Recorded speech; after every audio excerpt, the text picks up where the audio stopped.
প্রথমে তোমাদের একটি ভিডিও দেখাবো, তারপরে ভিডিওটি সবচেয়ে ফানি কমেন্টগুলি পড়ে শোনাবো।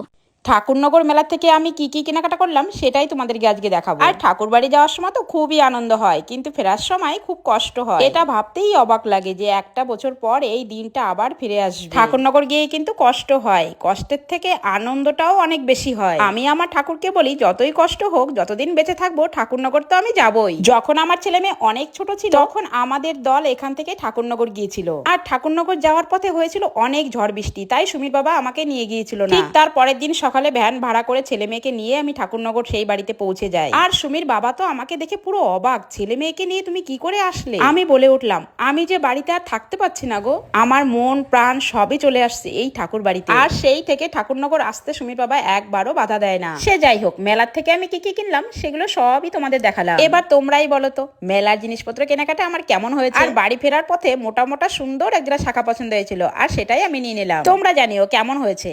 चलिए शुरू करते हैं। ও কাকিমা, এইবার চড়কি নাচ নাচতে ভুলে গেছে দেখি। শোনা গো, আমার খুব কষ্ট যে বলো। সুমির মা না হেলিকপ্টার কাকিমা।